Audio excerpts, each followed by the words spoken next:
Welcome back to the Marvel Movie Minute, a daily podcast which we disassemble a film for the Marvel Cinematic Universe in 1 minute segments and then examine it in obsessive and occasionally hilarious detail. I'm Kyle Olson from the Swashbuckling Ladies Debate Society podcast. Hey, and I'm Rob Cabasco. And Kyle? Yes, sir. I think you know this, but in commercial and military aviation, the term wheels up describes an airborne plane or helicopter that has retracted its landing gear. That makes sense. Well, it makes sense. You know what, though? Now, I don't think everyone knows this. Retractable landing gear first patented in the year 1911 by aviation pioneer Matthew B. Sellers. No relation to the Pink Panther. By the mid 20th century, there's various instances of the wheels up term used in technical aviation documents. Here's the funny thing. It doesn't hit, from everything that I've read, does not hit pop culture penetration until its frequent use on the wonderful American television drama, The West Wing, from 1999 to 2006. Then it's all, and Veep uses it. I mean, and then just people just know the term wheels up. That's when it really hits, regular usage in language. So I thought that was interesting. It makes an appearance, or an audible appearance, in this minute. Huh. Well, here we are, having very, very few connections to the West Wing, but anyone that we can find is always appreciated here at minute 80 of Iron Man 2 from 2010, directed Jon Favreau. Jon Favreau did some time on NBC at the same time as West Wing, but not on the same show, because he was spending his time on Friends. Yes! Oh, that's right! Beating people up and dating Monica Geller. That's right. Yeah, his UFC thing. Yeah. So we're picking up where we left off, which is in the middle of the conversation between Pepper and Tony. And they're we've already gone through the strawberries, but now Pepper says what Tony's been waiting for her to say the whole time. She says, "I need you," and Tony says, "I need you too," and she finishes the sentence, "to leave now." It's so well done. And yes. It's like, and he said, and like when he is still talking, when he sort of registers that, he says, "That's what I'm trying to," and sort of fades out. And there's just this beautiful, awkward silence where it's like, "Oh yeah, you're not welcome here anymore, Tony." Yeah. It's so good. It's just like, and they leave just for a second, and then the door opens up, and it's Natalie, aka Natasha Romanoff, star of Marvel's Black Widow, and says, "Miss Potts," and she looks a little bit surprised to see Tony there. Just for a moment, you can see it like, oh. Well, why? Because here's why. Because something we haven't really discussed. Who let him out of the house? Yeah, true, because he was supposed to be, yeah, that's right. There's another kind of problem. He was supposed to be locked down. We know that Coulson left Coulson, people in charge of him. Coulson took off to go deal with the problem in the West, which we'll deal with in season 4. But later. Or possibly a little bit at the end of this movie. But yeah, exactly. Like, he was supposed to be kept locked down until he figured this thing out. He hadn't figured out anything. Right. And here he is. So yeah, I guess she would be surprised, because like, how did you get past all the SHIELD agents that we trained and gave orders to keep you inside? Yeah, boo. So then Natasha says, "Wheels up in 25 minutes. Boom! There it is. So like, I guess that means they're flying somewhere? Right. I mean, I would think that would be the wheels up part. But we know that Stark Industries doesn't have its own jetway. So like, where are they going to go? They're going to get to, I think, in 25 minutes. Well, it's a helicopter. I think it's probably like an executive helicopter that's on the top of the roof or something. But it doesn't have wheels, Rob. Well, yeah, they do. They could be like one of those Skyorsky. They have helicopters have wheels. Yeah. Helicopters have wheels? Sure, there's some that do. Like Airwolf. Okay. Airwolf had wheels. Oh my God, an Airwolf reference. Airwolf did have wheels. Did Blue Thunder have wheels? No, Blue Thunder did not. Airwolf did. But Airwolf did. Airwolf did. And and if you take nothing else away from minute 80, it's that Airwolf had wheels, Blue Thunder did not. Also, and we have lost the 25 and under demo. You're right now. If you're like, what are you talking about? They've all just switched over. Google it. Or what's the helicopter on Riptide? That one had wheels too. It did. That's true. Riptide. Riptide. Good Lord. They had a robot on Riptide. Riptide. If I was a very good boy, I was allowed to stay up for Riptide, but usually they sent me to bed right after 18 was over. Yeah, but then you stayed for Riptide because a whole bunch of things happened there. Joe Perry. Oh my God, this is never mind. Can you tell there's not a lot to talk about in this minute? Yeah. So circling back, Pepper says thank you. And so Happy is there as well. Hey, look, it's the director, everybody. John Favreau's back. And he says, anything else, boss? And Tony and Pepper answer at the same time. Tony says, I'm good, Hap. And Pepper says, no, I'll just be another minute. And there's that awkward thing of like Tony going, oh, you're boss. I'm not boss now. Right. Oh. And then he says, I lost both the kids in the divorce, which no one in the room thinks is funny. Well, okay. No. Happy thinks it's funny, but he also knows enough to say, I work here. Yeah. Not cool, man. And like, I gotta tell you, her name is at the bottom of my paychecks now, man. Yeah. There are two moments. John Favreau crushes the nonverbal delivery. Yeah. Like, people do not give enough credit to him as an actor. Like, him as Happy is so good, and his comedic timing is so good. And this too, yeah, just that perfect, just like, oh man, like, oh no, dude, no, Tony, stop, no, Tony, no.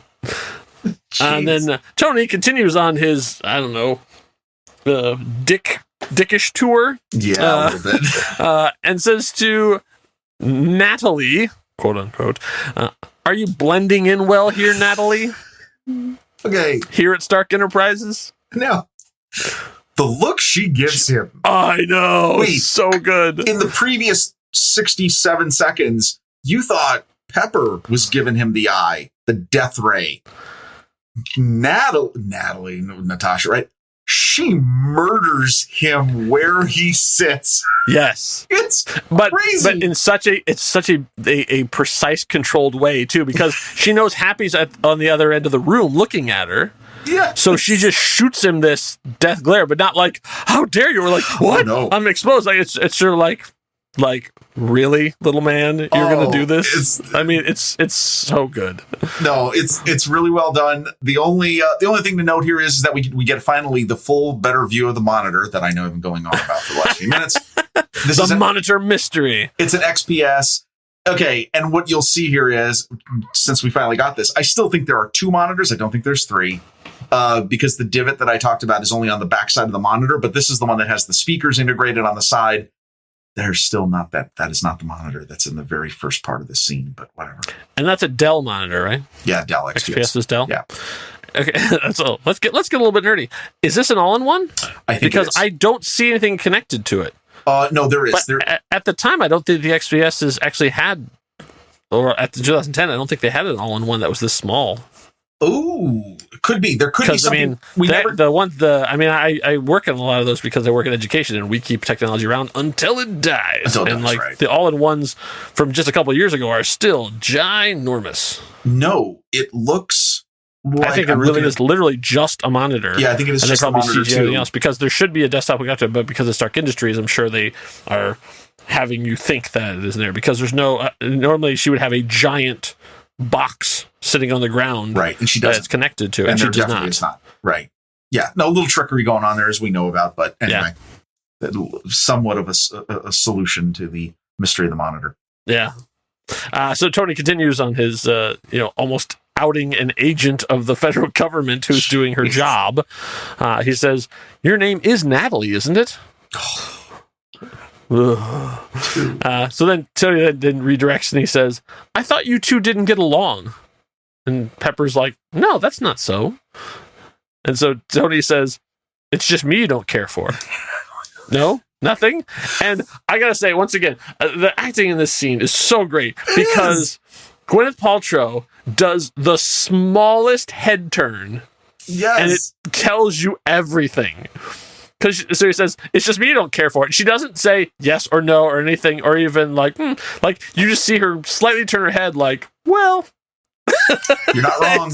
You're not exactly. wrong. Exactly. It's so beautiful. No, look, as we've been, talking about this, it's just a lot of dialogue, right? Yeah. I mean, we tried to bring in some of this other stuff.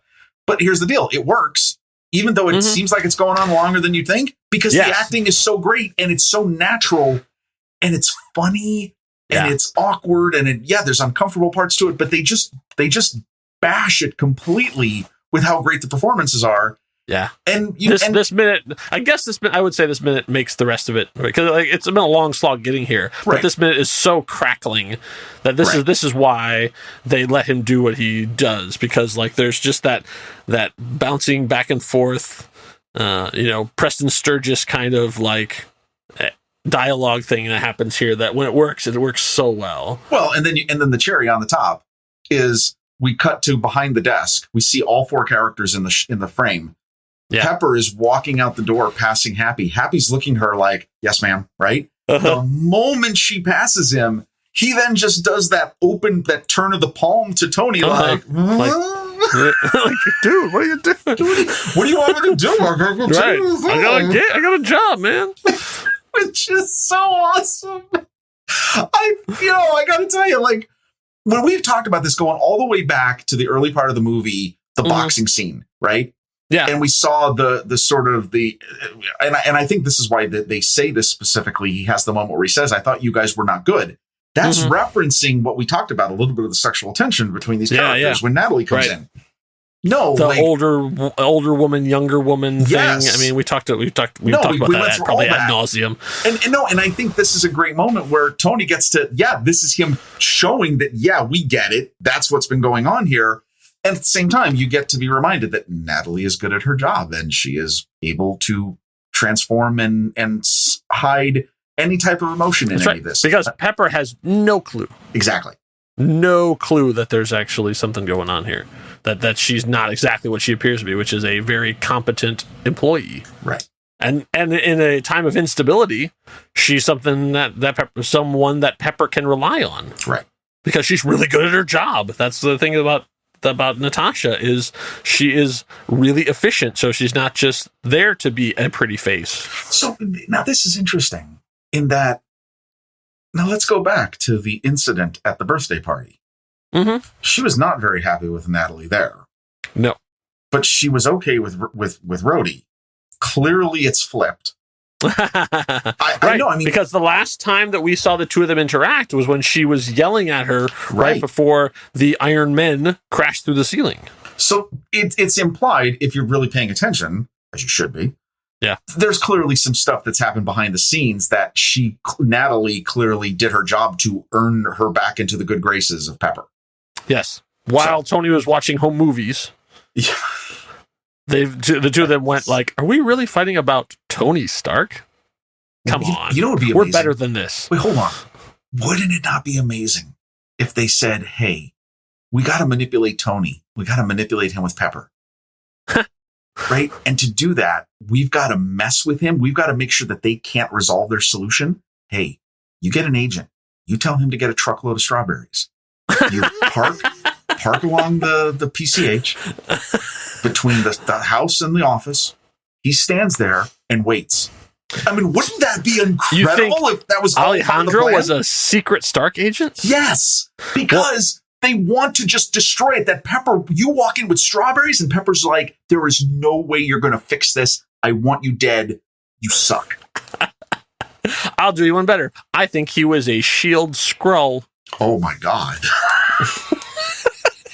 Wow. Why not? The Skrull strawberry purveyor. That's right. Bring him back for Secret Invasion. Can you imagine if that happened? Give Alejandro some work. My God, if that happened, Anyway, this is awesome. There we go. So then as Pepper's leaving, then she gives some final instructions to Natalie. She says, "Actually, while you're here, maybe you and Natalie could discuss the matter of the personal belongings." As she gestures towards the pile of junk in the corner. And Natasha says, "Absolutely." Oh, boy. It says already. And then that's when you see, like you said, Pepper and Happy. I almost did my own portmanteau there. Pepper and Happy then exit, and that's where you see Happy does the "dude, what are you doing?" like gesture. And that is where our minute comes to an end, leaving just Natasha Romanoff and Tony Stark in the room together. Okay, once again with this movie, great minute cuts. The stops are perfect. Like it's telling a great story. I can't wait to see what happens. Well, so what is the conversation between Black Widow and Iron Man going to be? I mean, I'm sure it'll be full of super heroics and epic, because two super beings of their nature. I mean, how could it not be?